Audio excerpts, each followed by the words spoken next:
Class 11th biology की कक्षा में आप सभी का स्वागत है।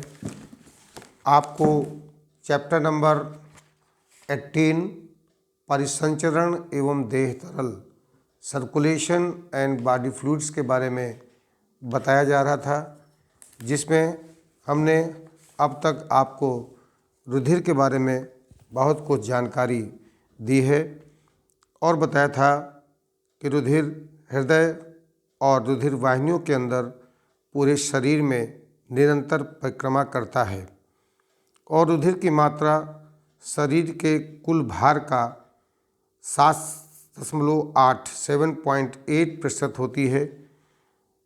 इस प्रकार से हम कह सकते हैं कि यदि कोई व्यक्ति जिसका भार 70 किलोग्राम हो तो उसके शरीर में 5 से लेकर 6 लीटर रुधिर होता है। महिलाओं में रुधिर की मात्रा पुरुषों की तुलना में कम होती है और ये मात्रा लगभग 4 से 5 लीटर होती है। शरीर में रुधिर की मात्रा व्यक्ति के शरीर की बनावट पर भी निर्भर करती है। फिर उसके बाद हमने रुधिर की संरचना के बारे में बताया था और बताया था रुधिर के 2 मुख्य भाग होते हैं। पहला भाग प्लाज्मा कहलाता है और दूसरा भाग रुधिराणु वाला होता है। पूरे बॉडी फ्लूइड को इस तरह से 2 भागों में बांट सकते हैं, रुधिराणु और प्लाज्मा। प्लाज्मा के बारे में आपको बताया गया है कि प्लाज्मा रुधिर का लगभग 55 से 60% भाग बनाता है, जिसमें से 90 से 92% पानी होता है और शेष मात्रा में 8% प्रोटीन, शर्करा, वसा तथा अकार्बनिक लवण होते हैं। प्लाज्मा में आपको प्लाज्मा प्रोटीन्स के बारे में बताया गया था कि ये प्लाज्मा का लगभग 7% भाग बनाते हैं। रुधिर प्लाज्मा में पाए जाने वाले सामान्य प्रोटीन क्रमशः एल्बुमिन होता है, जो कि रुधिर के परासरण दाब को निर्धारित करता है। दूसरा ग्लोबुलिन या इम्यूनोग्लोबुलिन होता है, जो एंटीबॉडीज के समान कार्य करते हैं और विषाक्त पदार्थों, वायरस और बैक्टीरिया को नष्ट करते हैं। तीसरा आपको फाइब्रिनोजन या प्रोथामिन के बारे में बताया गया था और इसमें बताया गया था कि यह रुधिर का थक्का बनने के लिए आवश्यक है। फिर आपको पोषक पदार्थों के बारे में समझाया गया कि प्लाज्मा में ग्लूकोज, वसा अम्ल, अमीनो अम्ल, कोलेस्ट्रॉल, फास्फोलिपिड और विटामिन्स घुले होते हैं। लवण की बात की जाए तो प्लाज्मा में सोडियम, पोटेशियम, कैल्शियम और आयरन के क्लोराइड्स, बाइकार्बोनेट, सल्फेट और फास्फेट होते हैं और ये कुल भार का लगभग 0.9% होते हैं। इनके कारण ही रुधिर का पीएच मान 7.3 से 7.4 के मध्य होता है, अर्थात रुधिर हल्का सा क्षारीय प्रकृति का होता है। कार्बनिक घटकों के बारे में बताया था या पचे हुए पोषक पदार्थों के बारे में बताया था। इसके अंतर्गत ग्लूकोज, वसीय अम्ल, विटामिन और ग्लिसरॉल ये भी प्लाज्मा में घुले हुए होते हैं। इसके अलावा प्लाज्मा के उत्सर्जी पदार्थ urea, uric acid, ammonia, amino acid और क्रिएटिनिन इत्यादि होते हैं। प्लाज्मा में हार्मोन्स, अंतःस्रावी ग्रंथियों द्वारा स्रावित विभिन्न प्रकार के हार्मोन्स भी रुधिर में पहुँचते हैं। एंजाइम, बहुत सारे enzymes lipase, diastase, glucolase, protease, esterase इत्यादि एंजाइम भी उपस्थित होते हैं। प्लाज्मा में गैसेज भी होती हैं, जिनमें प्रमुख रूप से ऑक्सीजन तथा कार्बन डाइऑक्साइड प्लाज्मा में घुली अवस्था में रहते हैं। इसके अलावा एंटीबॉडीज और एंटीजेंस भी उपस्थित होते हैं। फिर आपको विभिन्न प्रकार के रुधिराणुओं के बारे में समझाया गया था कि जो आरबीसी या लाल रुधिराणु या एर्थोसाइट्स ये कैसे होते हैं, इनकी संरचना कैसी होती है। फिर आपको डब्ल्यूबीसी या ल्यूकोसाइट्स के बारे में समझाया गया था और फिर रुधिर प्लेटलेट्स, जिन्हें हम थ्रोम्बोसाइट्स के नाम से जानते हैं, इनके बारे में विस्तृत रूप से जानकारी आपको दी गई है। उसके बाद फिर आपको ये भी समझाया गया है कि रुधिर के कार्य क्या होते हैं। रुधिर के बहुत सारे कार्य होते हैं, जैसे ऑक्सीजन का परिवहन करना, जैसे कार्बन डाइऑक्साइड का निस्तारण करना, पोषक पदार्थों को ले जाना, उत्सर्जी पदार्थों को ले जाना, शरीर के तापमान का नियमन और नियंत्रण रखना, रोगों से बचाव करना, रुधिर का जमना, घावों का भरना और टूटी फूटी कोशिकाओं का भी निस्तारण करने में रुधिर मदद करता है। आज इसी चैप्टर के अंतर्गत इसका अगला पार्ट रुधिर वर्ग के बारे में बताने वाले हैं। ब्लड ग्रुप्स क्या होते हैं, तो आज हमें समझना है विभिन्न प्रकार के ब्लड ग्रुप्स के बारे में। ब्लड ग्रुप्स के बारे में आप सब ने बराबर सुन रखा होगा कि ब्लड ग्रुप 4 प्रकार के होते हैं, जिनके बारे में आपको थोड़ी बहुत जानकारी होगी। सन 1902 में कार्ल लैंडस्टीनर ने पता लगाया कि सभी मनुष्यों का रुधिर समान नहीं होता है। आरबीसी की सतह पर तथा प्लाज्मा में कुछ विशेष प्रोटीन पाए जाते हैं, जिनकी पारस्परिक क्रिया से रुधिर का आश्लेषण हो जाता है। इस महत्वपूर्ण खोज के लिए लैंडस्टीनर को 1930 में नोबेल पुरस्कार भी दिया गया था। यदि रुधिर आधान की आवश्यकता पड़ती है तो दाता का रुधिर ग्राही के रुधिर से मेल खाता होना चाहिए। अगर वो मेल नहीं खा रहा है तो फिर वो हानिकारक हो सकता है, क्योंकि दाता के रुधिर की लाल रुधिर कणिकाएं बड़े बड़े समूहों में जुड़ने लगती हैं तथा इस अभिश्लेषण की क्रिया से ग्राही की मृत्यु भी हो सकती है। इसीलिए जब किसी व्यक्ति को रुधिर की आवश्यकता होती है तो उसे रुधिर चढ़ाने के पहले रुधिर की जांच करना आवश्यक होता है। आवश्यकता पड़ने पर एक व्यक्ति के रुधिर को दूसरे में चढ़ाने की प्रक्रिया को रुधिर आधान या ब्लड ट्रांसफ्यूजन कहा जाता है। सबसे पहले हमें जानना है कि अगर एक ब्लड ग्रुप का भिन्न ब्लड ग्रुप का रक्त दे दिया जाए तो उससे क्या दुष्परिणाम होंगे।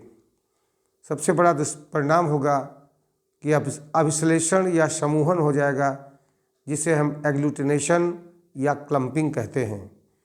आइए समझते हैं अभिश्लेषण या समूहन, जिसे हम क्लम्पिंग या एग्लूटिनेशन कहते हैं, ये क्या होता है।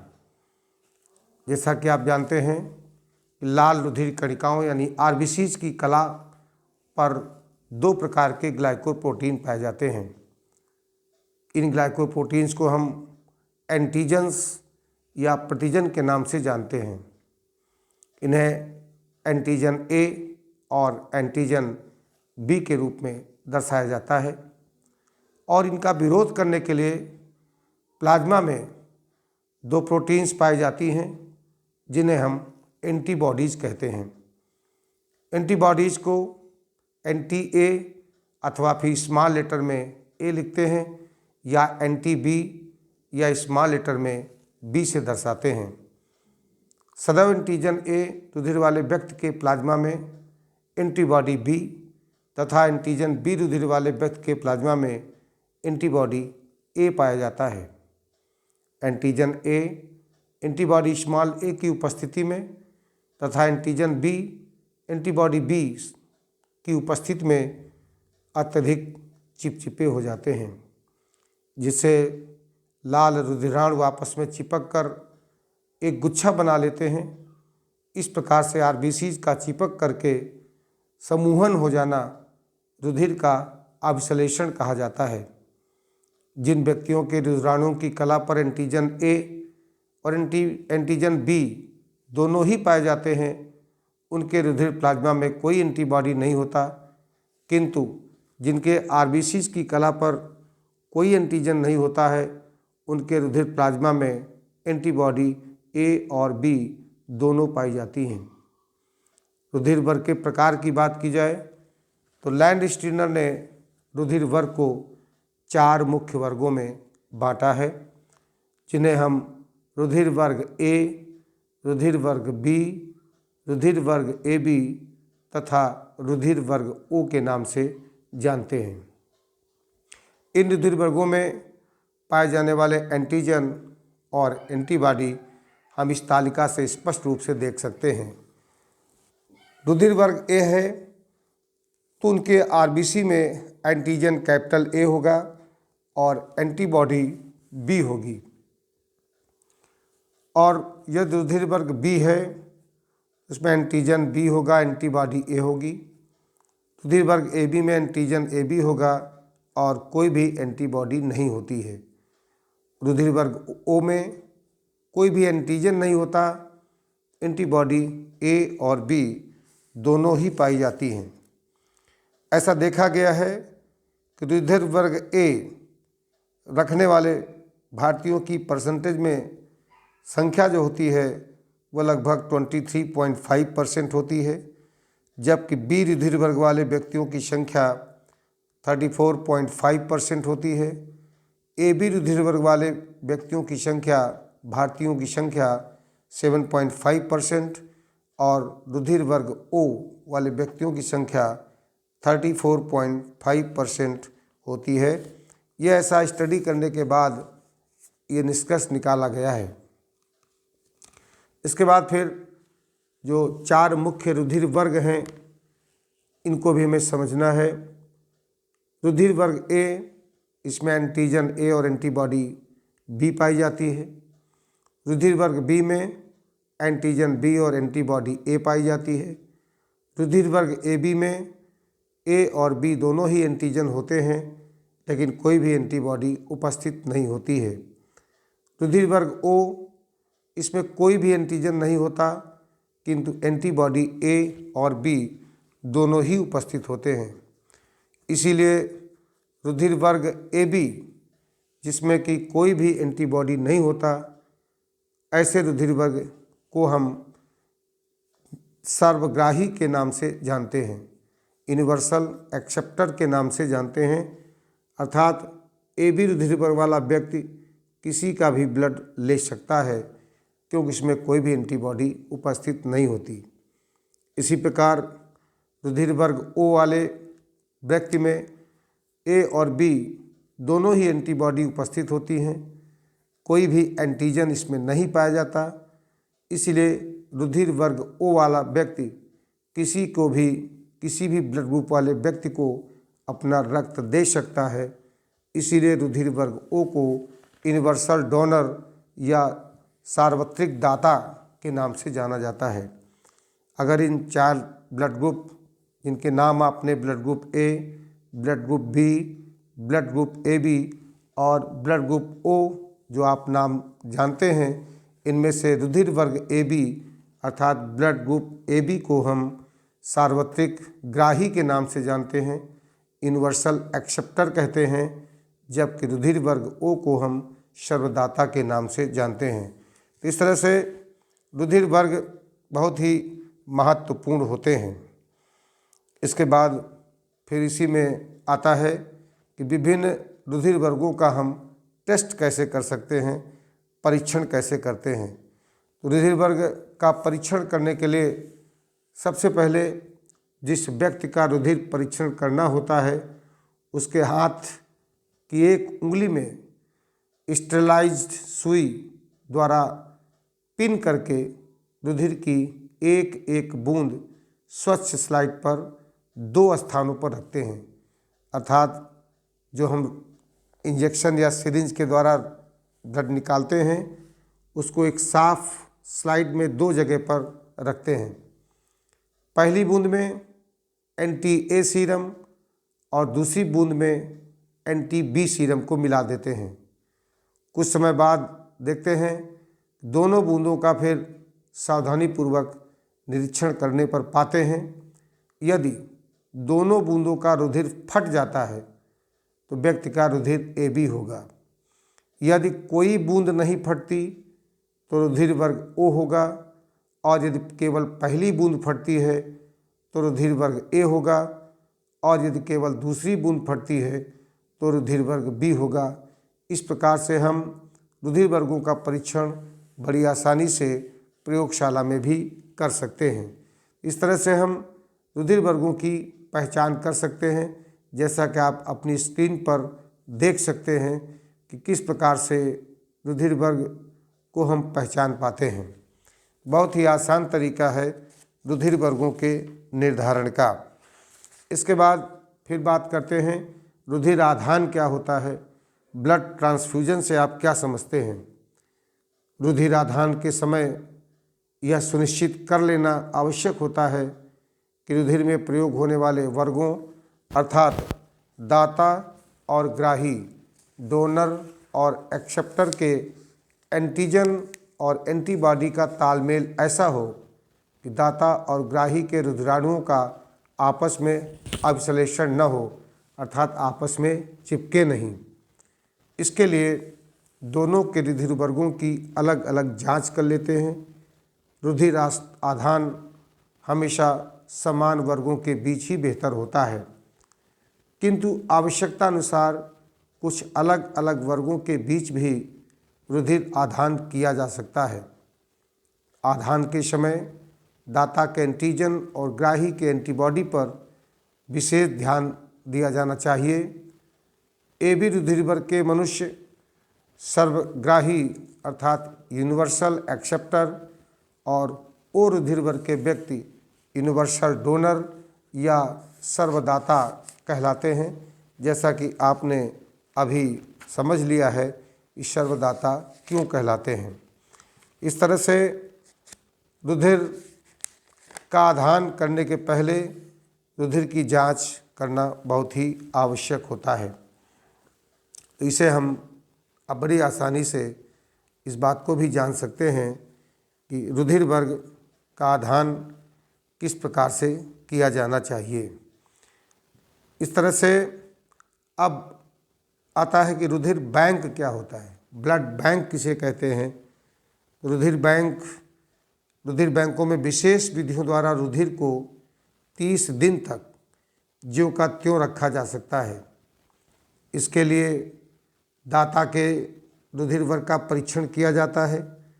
फिर उससे लिए गए रुधिर में सोडियम साइट्रेट एक केमिकल है, इसको मिलाकर सीलबंद बोतलों या पॉलीथीन के बैग में उचित तापक्रम पर फ्रीज किया जाता है। एक स्वस्थ व्यक्ति प्रतिमाह 600 ml रुधिर का दान कर सकता है। रक्ताधान में कभी कभी केवल प्लाज्मा को भी संचित किया जाता है, क्योंकि प्लाज्मा को हम अधिक समय तक सुरक्षित रख सकते हैं। इसके साथ कोई प्रतिजन भी नहीं पहुंचता। प्लाज्मा को सुखाकर पाउडर के रूप में भी रख सकते हैं। आधान के समय इसको केवल पानी में घोलना पड़ता है। गत महायुद्ध में शर्करा से बनाए डेक्स्ट्रॉन नामक पदार्थ से कृत्रिम प्लाज्मा बनाकर इसका उपयोग रूस के वैज्ञानिकों द्वारा डेक्स्ट्रॉन से पॉलीग्लिसरॉल, चीन के वैज्ञानिकों ने तरल परफ्लुरोकार्बन से रुधिर के अनुरूप पदार्थ का संश्लेषण किया है।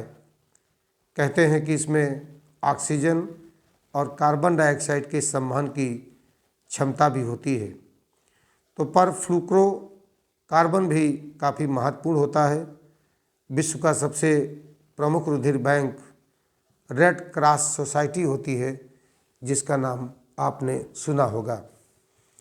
अब बारी आती है रुधिर का जमना, कोगुलेशन ऑफ रुधिर, अर्थात रुधिर क्यों जम जाता है। रुधिर में ऐसी क्या खास बात होती है कि रुधिर आसानी से अपने आप स्वतः जम जाता है। रुधिर के जमने की क्रियाविधि को समझने के लिए हमें कई पदों पर जाना होता है। जैसा कि आप जानते हैं, रुधिर वाहिनियों में से बाहर वायु के संपर्क में आने पर रुधिर जेली के समान पदार्थ में बदल जाता है। इसी क्रिया को हम रुधिर स्कंदन या रुधिर जमना या फिर हम ब्लड क्लॉटिंग के नाम से या कोगुलेशन ऑफ ब्लड के नाम से जानते हैं, या रुधिर का थक्का बनना कहते हैं। थक्का क्षतिग्रस्त रुधिर वाहिनी से रुधिर के बहकर बाहर निकलने को रोकना है। थक्का बनने के बाद पीले रंग का तरल शेष रह जाता है। इस तरल को हम सीरम कहते हैं। सीरम में फाइब्रिनोजन नहीं होता, जिसके कारण सीरम का थक्का नहीं बनने पाता। रुधिर के जमने का पहला चरण होता है कि क्षतिग्रस्त ऊतक से थ्रोम्बोप्लास्टिन निकलता है तथा रुधिर प्लेटलेट से थ्रोम्बोप्लास्टिन तथा फास्फोलिपिड निकलते हैं। थ्रोम्बोप्लास्टिन प्लाज्मा में उपस्थित कैल्शियम आयनों से मिलकर प्रोथ्रोम्बिनेज एंजाइम बनाती है और फिर दूसरे चरण में प्रोथ्रोम्बिनेज एंजाइम कैल्शियम आयन की उपस्थिति में प्रोथ्रोम्बिन को थ्रोम्बिन में बदल देता है और फिर तीसरे चरण में थ्रोम्बिन प्लाज्मा में उपस्थित घुलनशील फाइब्रिनोजन को अघुलनशील फाइब्रिन में परिवर्तित करता है। फाइब्रिन के लंबे महीन ठोस तंतु जाल के रूप में नेट के रूप में एक थक्का बना देते हैं।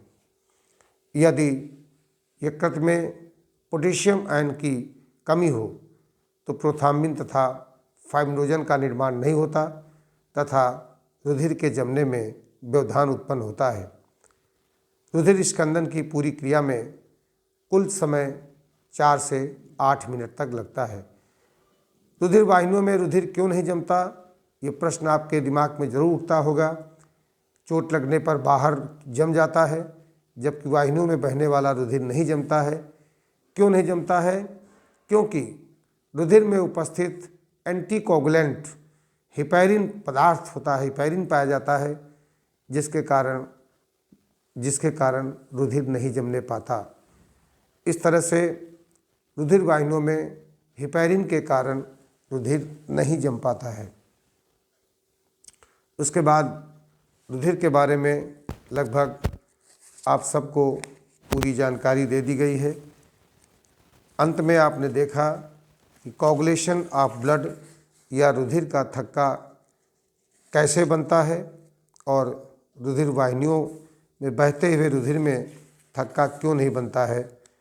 इस तरह से आज के इस वीडियो के माध्यम से आप सभी को हमने ये बताने का प्रयास किया है कि रुधिर वर्ग क्या होते हैं, इनका निर्धारण किस प्रकार से किया जाता है और रुधिर किस प्रकार से जमता है। रुधिर के जमने की प्रक्रिया को भी आपने समझ लिया है। आशा है हमारे द्वारा बताई गई बातों को आपने ध्यान से सुना होगा, समझ लिया होगा। इसे अब अपनी नोट्स कॉपी में अवश्य लिख लीजिएगा। बहुत बहुत धन्यवाद।